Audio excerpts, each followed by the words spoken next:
Voilà, grand homme, 22 heures, nous recevons déjà pour vous un grand que vous allez découvrir par ses réalisations et l'homme qui va aussi nous donner comme ça quelques avis selon notre invité concernant quelques questions d'actualité. Ça, c'est la deuxième rubrique. Et s'en suivra peut-être son CV. Hein. Donc, vous allez connaître l'identité de notre invité. Il est qui, son CV qui va aussi vous donner comme ça quelques éclaircissements sur cette grande personnalité que nous recevons. Grand homme, Doudou Montiri est là. Et Moron Jamé qui réalise cette émission, Olivier Toubilandou. Olivier Toubilandou, c'est ça, non? Olivier Longbango, qui est à la prise de jus. Et je n'oublierai pas aussi Kifou, Dieu merci, à l'exploitation. Et puis Nondinga. Voilà aussi Ermac, Romain Makonda. Et pourquoi pas aussi Jamena Liwo sur la programmation. Nous pensons à vous, le régisseur général Jacques Wandinga Boazou. Alors c'est parti avec notre grand qu'on va recevoir. Il s'agit bel et bien de monsieur le docteur Aimé Kabangou. Bonsoir. Bonsoir, Doudou Montiri. Vous allez très bien? Oui, ça va. De mieux en mieux. De mieux en mieux. Ça fait un bail. Oui, je suis toujours là. Toujours en vie? Toujours actif? Toujours actif, toujours au travail. Grand homme. Merci beaucoup. Vous vous sentez toujours grand? Vous êtes grand? C'est vous qui le dites. C'est vous qui le dites. Donc, un grand homme est reconnu par ses prochains. C'est vous qui me dira si je suis un grand ou un petit. Je crois qu'on se connaît, ça fait un bail. J'ai toujours été là pour mon pays, pour mon peuple, pour les Congos.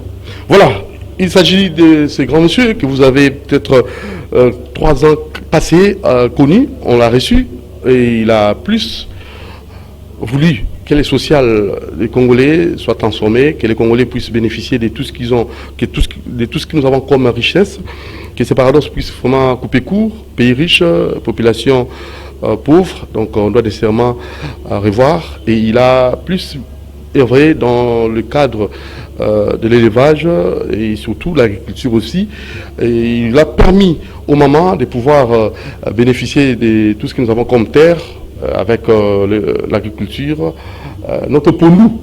Oui. Et c'était ça, son cheval de bataille. Comment est-ce que les Congolais va pondou?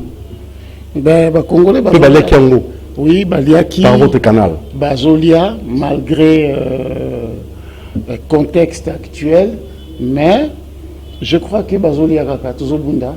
Mais j'aurais aimé que tous allaient belé et que voilà. Pour un au Kindakina niveau pourquoi? D'abord pasteur, prophète, oui, docteur en théologie. Oui. Et votre façon de voir les choses était un peu différente. Oui. Un pasteur doit travailler. Oui. Un pasteur doit nourrir ses fidèles, oui. Pas trop dépendant. Non, parce que je crois que d'ailleurs les gens ont l'habitude d'appeler les pasteurs papa. Moi je crois que dans la maison un papa doit de nourrir sa famille. Un papa il nourrit sa famille. Un papa qui ne nourrit pas sa famille, je ne sais pas s'il mérite d'être appelé papa.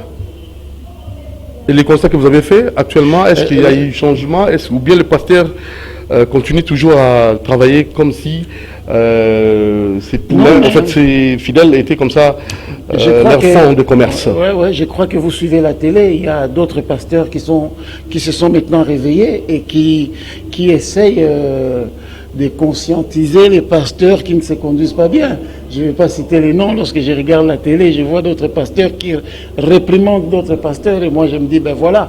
Parce que vous savez, Doudou Montiri, à un certain moment, même si quelqu'un dort, à un certain moment, il finira par se réveiller.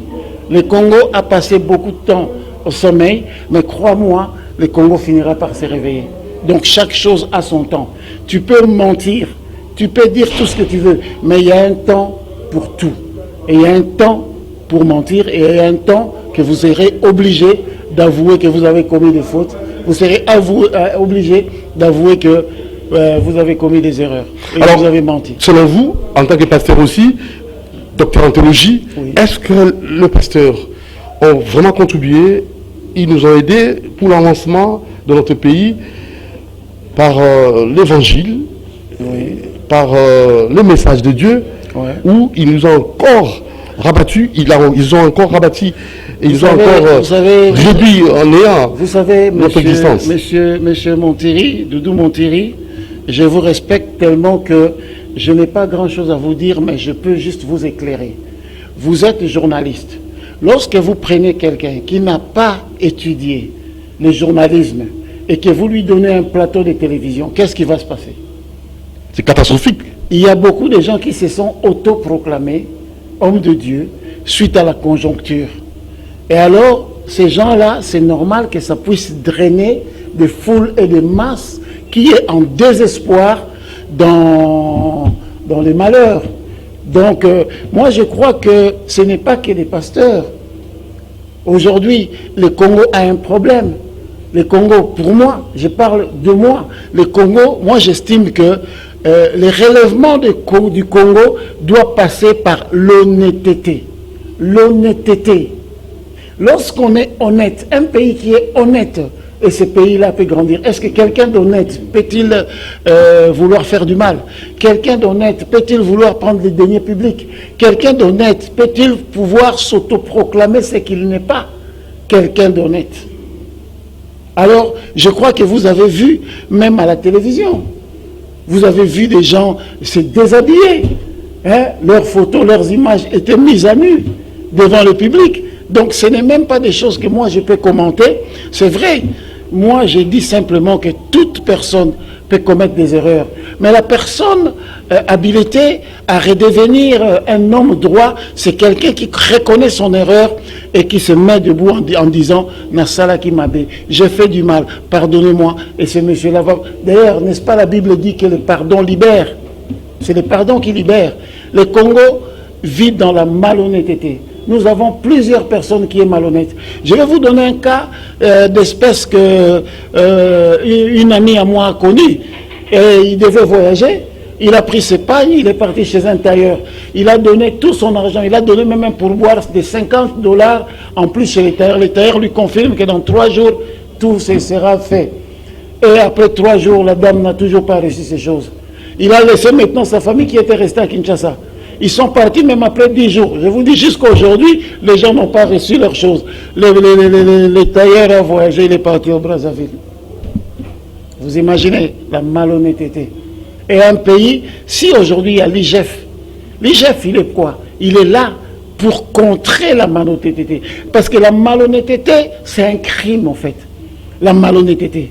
Parce que lorsque toi, un papa, tu ne nourris pas tes enfants, tu es un papa aussi malhonnête. Parce que tu as fait des enfants, tu savais qu'en faisant les enfants, tu dois les nourrir. Et après, les enfants deviennent des koulouna. Sur base de quoi? Parce que tu ne les nourris pas. Et lorsqu'on ne mange pas bien dans un pays, la corruption s'y attelle. Lorsqu'on ne mange pas bien dans un pays, l'intellectualisme tombe. Il descend au plus bas. Les docteurs, corruption, tout le monde corruption. Alors là, on donne à l'IGF un grand travail. Or, lorsque nous étions enfants, nous tous, nous avons appris ce qu'on appelle le civisme à l'école. Il y avait un cours comme ça qu'on appelait le civisme, le respect du bien d'autrui et le respect de l'autre et le respect des soi. Docteur Aimé Kabangou, docteur en théologie. Merci. Alors, vous, en tant que tel, après 20 ans déjà en théologie, hein, oui. Vous allez nous dire clairement qu'avez-vous fait sur le plan pratique en tant que docteur en théologie. Eh bien moi, en venant ici, donc j'ai été prêcher un peu la parole de Dieu en Mbandaka, j'ai été donné, comme on donne des dons, j'ai été dans des orphelinats, mais après, j'ai senti que Dieu m'a dit non, non. Vous savez, les Congos, pour qu'ils changent, ils doivent bien manger. Parce que, n'est-ce pas, dit-on, ventre affamé, point d'oreille. N'est-ce pas? Alors, comment vous allez prêcher quelqu'un l'évangile, quelqu'un qui n'a pas bien mangé? Parce que paraît-il que ventre affamé n'a point d'oreille. Et ça, c'est un tumulte des problèmes, des affaires, qui naissent. Je viens de vous dire. Et moi, je me suis engagé maintenant à faire l'agriculture. Mais moi seul, je ne pourrais pas nourrir tous les Congos. Mais c'est un exemple que je me dis, les gens suivront. J'ai vu beaucoup de gens suivre. Mais aujourd'hui, je désire que les gouvernements de mon pays puissent suivre ces choses-là. Parce que lorsque le gouvernement va s'y atteler, va s'y mettre, je crois que nous pourrons avoir les denrées alimentaires à bon prix chez nous. Nous allons continuer à produire chez nous, à vendre chez nous, et à exporter la nourriture de chez nous. Vous imaginez que la nourriture de chez nous est exportée par d'autres personnes qui ne sont pas autochtones. Donc vous arrivez en Europe, c'est un Pakistanais, un Indien qui vous vend la chikwang. Ça, c'est grave. C'est trop grave. Il vous vend la chikwang à 2 euros. 2 euros, ça fait ici, je ne sais pas, 2 euros. Ça peut faire 2,56 $. Donc ça peut nous faire entre, je ne sais pas, 4 000. Un chikwang à 4 000 francs. C'est grave. À qui incombe cette responsabilité, selon vous? À nous. À nous. Parce que l'État, ce n'est pas une seule personne. L'État, c'est nous. Vous savez, en Europe, lorsque les choses ne marchent pas, le peuple fait savoir qu'ils ne sont pas contents. Et les choses changent. Parce que les gens qui sont au pouvoir sont nos frères, nos papas, nos mamans, nos amis. Alors si nous leur faisons part de nos souffrances, de nos histoires, de nos problèmes, voilà. Voilà, deuxième volet, vous êtes aussi un acteur politique. Oui. Nous vous avons connu, vous étiez d'abord dans un parti, c'était bel et bien le professeur... J'ai travaillé avec le professeur Mokonda Bonza. J'étais président fédéral de la ville de Kinshasa. Oui, à l'époque. Oui. Et actuellement, vous êtes... Et j'avais arrêté parce que je m'étais concentré un peu pour la population congolaise. Et après un certain moment, j'ai vu un homme que j'aimais beaucoup, un homme que je sentais qu'il avait la capacité de relever les défis pour les Congolais. Et je me suis dit, cet homme-là fut arrêté, je me suis dit, je vais me lever. Parce que j'ai travaillé pour lui dans l'ombre. Après, je me suis dit, comme il est arrêté, je vais me lever. C'est le Mwalimu. Monsieur l'Innocent a quitté. Déjà, Monsieur l'Innocent a quitté. Monsieur l'Innocent a quitté. Mwalimu, le professeur, le docteur, le président Vital Kamerhe. Pourquoi vous l'avez choisi? Parce que c'est un homme intègre, c'est un homme d'État. D'ailleurs, vous avez vu ce qui se passe, comment est-ce qu'il s'est comporté lorsqu'il a eu des problèmes.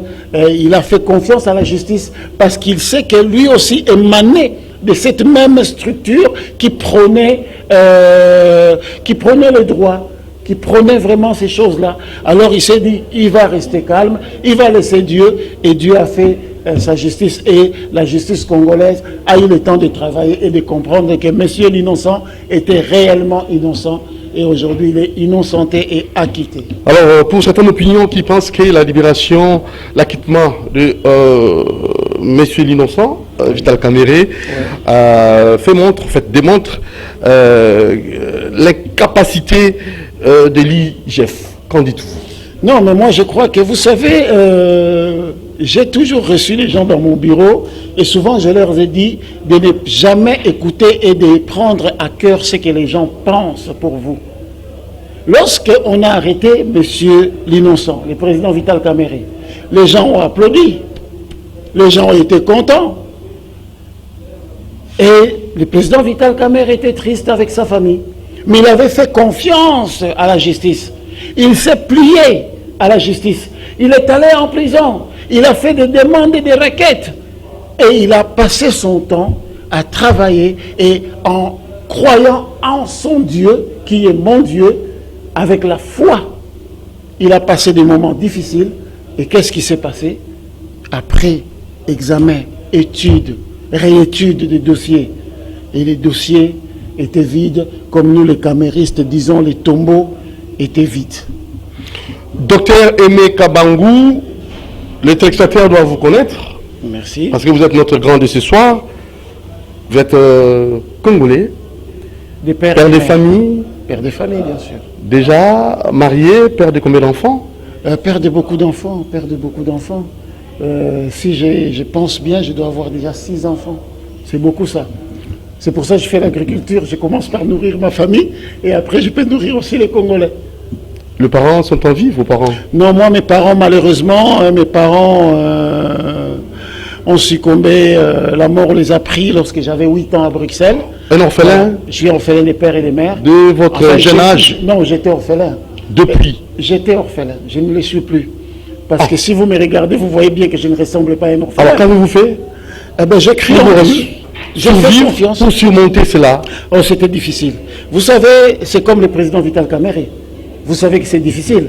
Vous voyez, il y a des gens, lorsqu'on les arrête seulement un jour, 2 jours, ils commencent à pleurer qu'ils sont malades. Alors le président Vital Kamerhe a passé, je crois, au moins 2 ans.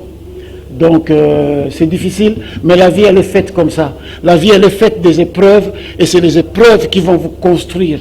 Les épreuves vont faire de vous un grand homme, comme votre émission le dit. Les épreuves. Alors l'événement qui vous a plus marqué dans le mauvais sens, et qui vous, quand vous pensez à cet événement, ça vous fait très mal, c'est lequel dans votre vie? Événement malheureux. Dans le passé, non. Dans le présent, oui. C'est dans le lequel? présent, l'amélioration de la situation des Congolais. Ça me fait mal. Lorsque je vois que je peux manger et qu'il y a peut-être mon voisin qui ne sait pas manger, et lorsque je donne et je sais que lorsque lui il est à côté de moi, c'est pour ça que je lui ai donné, mais ceux qui ne sont pas à côté de moi. Parce que je vais vous dire quelque chose. J'ai été une fois vers Kingaboua ici. J'ai vu une femme qui est rentrée à 21h avec un enfant dans les dos, avec un sac avec des courses, des pondous, de ceci. Je lui poserai la question. Je dis, maman, comme vous rentrez comme ça, il dit, papa, c'est comme ça. Je vais aller cuisiner, et la nourriture va être prête vers 22h, 22h30. Mais la moussiba, on mange l'essentiel que vous savez, ça fait mal. Lorsqu'on a été orphelin, qu'on a galéré aussi, Montiri, ça fait mal. Le Congo, c'est notre pays. Et notre pays regorge beaucoup. Alors comment faire? Parce que là, vous êtes au cadre, dans votre parti, l'UNC, quelle proposition ferez-vous pour mettre en paix comme ça de l'ordre dans ces secteurs énergétiques? Qui devons-nous mettre à la tête? Qui doit gérer la SNEL? Qui doit gérer la régie des eaux? Vous savez, le président Vital Kamerhe, ou bien un, je sais pas, un technocrate, un homme du domaine. Oh là là là là là là là. Mon frère, laisse-moi vous dire, messieurs les journalistes, j'ai eu à entendre le président Vital Kamerhe parler de cette honnêteté. Lorsque nous deviendrons honnêtes, lorsque nous ne parlerons pas du mal de notre Congo chez les autres, lorsque nous saurons protéger notre pays et le peuple, lorsque nous saurons protéger notre monnaie, et lorsque nous saurons protéger nos institutions, même l'institution président de la République, vous allez voir quelqu'un qui passe, il commence à l'injurier, à l'insulter. Nous les Bantous, ce n'est pas ça. Et lorsque ces choses-là changeront, notre poche, notre façon de manger et même notre démarche changeront. Croyez-vous. Ça c'est purement... C'est pas, vous n'êtes pas clair dans votre réponse, c'est comme Jésus-Christ. Ma réponse, elle est claire que si l'on devient honnête dans ces pays, l'honnêteté c'est quoi? C'est que lorsque, à tous les niveaux. Lorsque vous êtes ministre, un exemple, lorsque vous êtes ministre, vous quittez chez vous à 7h30 du matin, vous arrivez au bureau à 8h, 8h30, c'est normal. Et vous travaillez.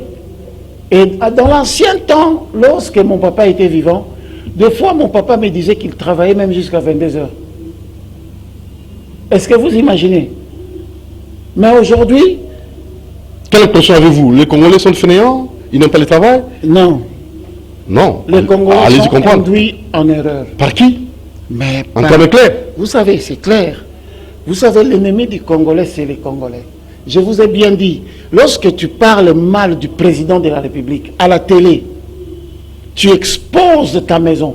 Parce que le président de la République... C'est une sorte de malédiction? Non, mais c'est lui qui sera maudit. Attends, c'est lui qui nous nourrit. C'est lui qui fait en sorte que nous soyons bien. Mais toi, tu commences déjà à étaler ton papa, parce qu'il est comme papa. Tu commences à dire du mal de ton papa. Et lorsque les voisins vont maintenant dire du mal de ton papa, comment toi tu vas défendre ton papa? Moi, je me rappelle que mon père disait, même lorsque vous ne mangez pas. D'ailleurs, on avait un système que ma mère prenait de l'huile de palme, il mettait à la bouche avant que la nourriture soit prête, afin que mon frère, lorsqu'il jouait,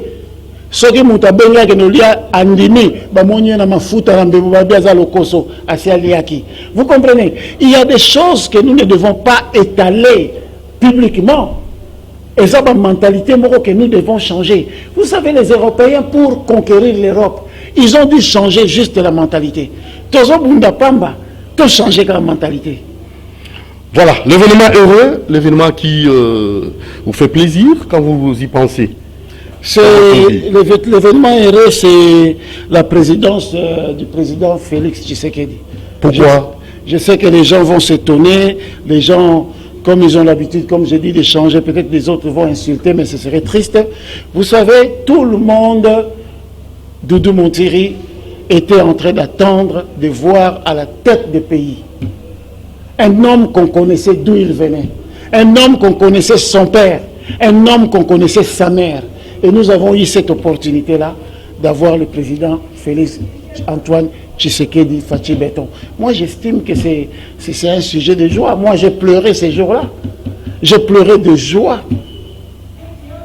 Alors, vous êtes un homme grand, parce que la grandeur se justifie par vos réalisations et par votre savoir-faire. Dites-nous un peu, monsieur Emeka Bangou, dans votre vie, qu'est-ce que vous détestez? Je déteste la malhonnêteté. La malhonnêteté. Ouais. Parce que je suis sûr que même vous, mon cher ami Doudou Montiri, si quelqu'un vous ment, ça fait mal. Ça fait très très mal. Et ça, c'est à un certain âge. Hein, vous savez, on a l'âge. Il faut avoir honte de mentir. Moi, je monte, j'ai pris les gens dans ma voiture. Je roule avec dans ma voiture. Et j'entends qu'il décroche son téléphone. On est sur le boulevard du 30 juin. Il y a son ami qui l'appelle. Il dit, non, Tozana Kingabwa, on a dans 3 minutes.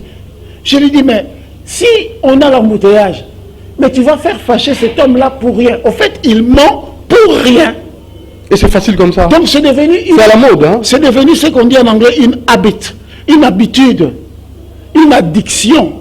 Congolais comme Kokosa Yaoufele. Tu vas voir les enfants ici qui sont là. Il y a leurs mères qui sont cachées dans l'herbe. Et ces enfants-là sont en train de parler en disant ceci. Ces enfants-là disent ceci. Ces enfants-là disent que papa et maman sont déjà morts et je veux quelque chose. Tu lui donnes, oh, la maman est cachée quelque part. Cet enfant-là, jusqu'au soir, ils récoltent, ils prennent cet argent-là, ils vont aller manger. Qu'est-ce que la maman est en train d'apprendre à cet enfant-là? Donc, en fait, il est en train d'apprendre à cet enfant-là la mendicité. Or, même la Bible dit que les mendiants n'hériteront pas le royaume des cieux. Et le Congo, aujourd'hui, est rempli de mendiants. Vous allez descendre ici, on va vous appeler président. Moi, il y a quelqu'un qui m'a appelé président. J'ai dit, est-ce que mon Longio président Félix? Il m'a dit, ah, Nabenga président. Je ne suis pas président. Appelle-moi docteur Emeka Bangou. Ou Congolais, tout simplement. C'est tout. Voilà, docteur Emeka Bangou, place à tout ce qui en fait, on va vous connaître, parce que vous êtes au cadre à l'UNC, et en termes clairs, qu'est-ce que vous faites? Qu'avez-vous déjà fait? Et nous aimerons peut-être suivre ça en image. Moron Djambé va nous proposer en image, et nous allons revenir juste après, et vous allez clairement nous expliquer de quoi il s'agit. Bien. Merci. Un mot pour Vital Kamerhe. Le procès s'est ouvert aujourd'hui. Vous avez certainement un message à lui dire en fait en ce moment. Je vais juste dire que mon président, Monsieur l'innocent, l'homme correct, l'homme sérieux, de la même façon que tu nous avais dit que la justice de Dieu va agir. Aujourd'hui, c'est un jeudi miracle. La justice de Dieu va agir. Merci. Merci à vous, que Dieu vous bénisse et que Dieu bénisse la RDC Congo.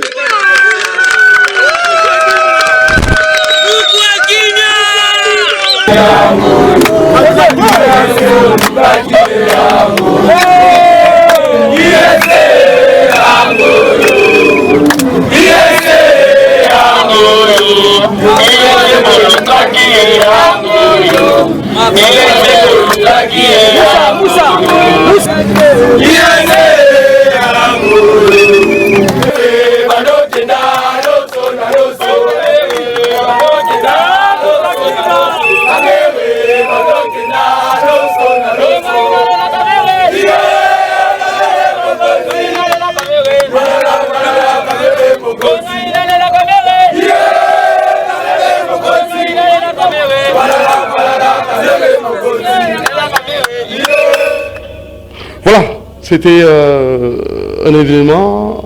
Vous avez manifesté votre soutien à notre armée. Oui. Et vous allez aussi nous donner des propositions. Oui. Comment faire en sorte que l'Est de notre pays, la guerre qui nous est imposée injustement par les Rwandais puisse prendre fin? Ben, moi, je crois, mon cher ami Doudou Montéry, le sujet est tellement clair. Le sujet est clair, Doudou Montéry. L'honnêteté. Et on a des malhonnêtes. J'ai entendu le président de l'Assemblée nationale dire ceci, et tout le monde l'a entendu. Pourquoi? Donc c'est des Congolais qui sont là. Vous comprenez ça? C'est la malhonnêteté. La malhonnêteté, c'est une sorte de méchanceté, une sorte de sorcellerie qui est cachée et qui se voit par les actes. Vous comprenez? Parce que lorsqu'on est quelqu'un honnête, on est genre le président Vital Kamerhe. Parce que je ne veux pas parler, vous avez vu, il y a des gens qu'on a arrêtés ici, juste une seconde, ils ont commencé blablabla, blablabla, blablabla. Mais le président Kamerhe, n'avait-il pas de choses à dire? Il a protégé ce pays, il a protégé les institutions. C'est comme ça qu'on est avec son chef. Lorsqu'il y a eu des erreurs, si on vous cite, vous assumez et vous protégez. Vous comprenez? Chez nous, d'ailleurs, on nous disait, à l'époque, je connais un papa Mongala qui m'a appris, parce que moi j'ai grandi avec toutes les personnalités de ces pays, toutes les 4 langues de ces pays. Il y avait un papa Mongala qui me disait, Pété, moi, na likamboya, moi, sina mobali nandako, babimsara libandate. Parce que si tu commences à sortir les choses de dehors et de la maison à l'extérieur, qu'est-ce qui va se passer? C'est les gens qui vont rigoler de vous. Parce que demain, si vous vous entendez avec votre femme et vous êtes en train de passer, et les gens commencent maintenant à vous montrer du doigt. Ils ont compris les secrets du pays. Nous devons être unis, nous devons être honnêtes, nous devons être, parce que l'honnêteté fera de nous des hommes forts. L'honnêteté c'est quoi? C'est comme si moi je vous dis, Doudou Montéry, j'ai fait ceci, on garde ça. Lorsque toi tu gardes ça, tu es honnête. Tu es honnête envers moi. Nous devons être honnêtes envers le Congo. Le Congo nous a accueillis. Le Congo nous a donné une terre. Le Congo nous a donné des ressources. Le Congo nous a aimés. Nous devons à notre tour, nous, d'aimer le Congo. De donner au Congo ce qu'il mérite réellement. Voilà ce que nous devons faire. Voilà, nous tendons bel et bien vers la fin de cette émission dans quelques minutes, mais seulement j'aimerais de votre part, monsieur Aimé Kabangou, le docteur, parce que vous êtes notre grand ce soir, et vous allez comme ça nous donner des propositions claires et nettes, et surtout s'agissant de notre pays, hein, voilà, paradoxe, population pauvre, pays riche, et le président de la République aussi, qui est aujourd'hui à la tête de la SADC, et vous êtes aussi un homme politique. Oui. Comment allez-vous juger cela? Quelle est votre réaction pour cette nomination? Ben, je vais commencer pour la nomination. Je trouve que c'est quelque chose d'excellent. C'est une structure qui a été mise en place chaque autant d'années. Il y a ça, il y a ça, il y a ça. Donc je trouve ça normal. Donc c'est presque... c'est tellement normal que c'est normal. Voilà. Donc le président est là, c'est normal. Moi, le président, c'est notre papa.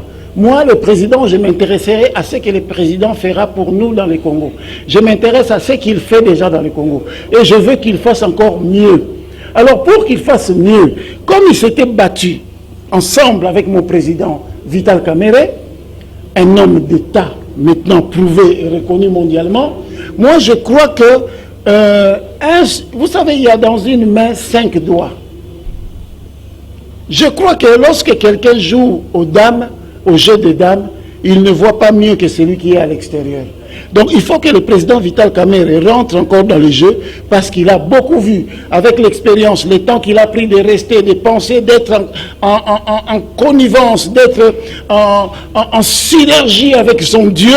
Je crois que maintenant il a assez de l'intelligence pour faire marcher ce pays aux côtés de notre président Félix Tshisekedi Antoine, autrement dit Béton. Et je vais même vous dire quelque chose, si vous me permettez.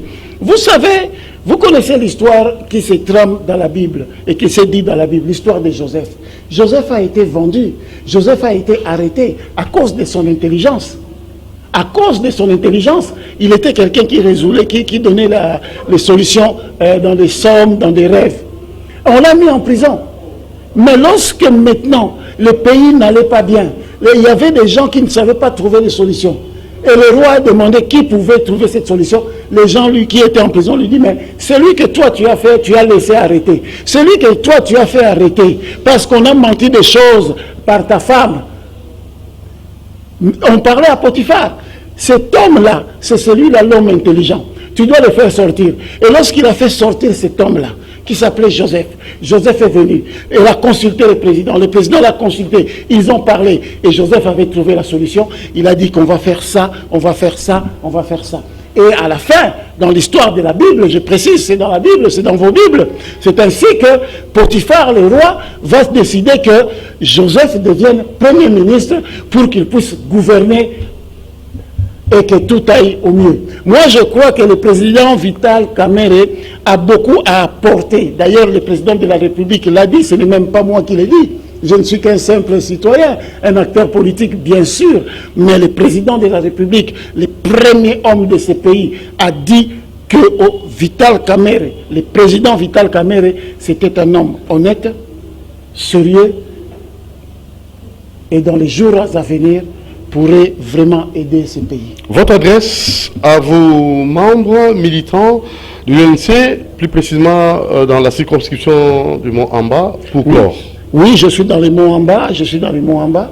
Je suis dans les Monts-Amba dans la structure de MPN, donc mobilisation, propagande nationale.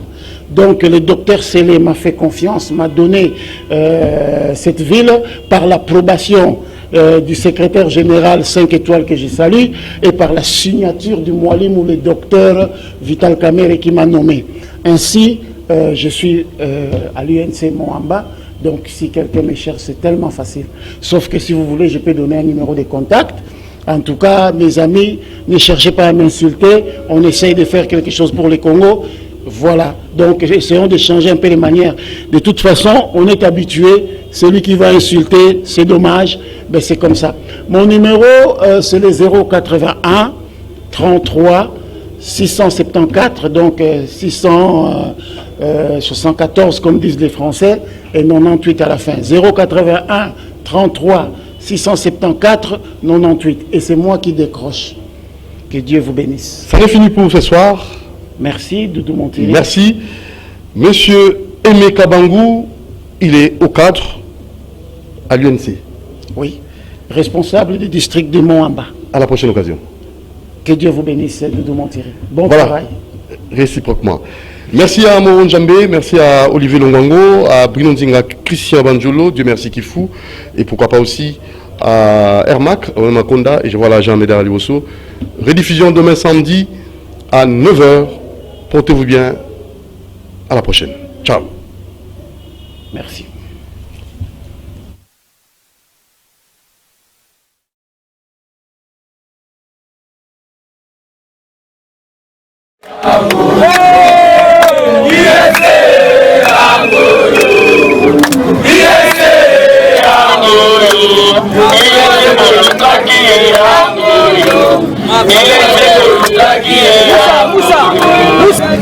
Musa.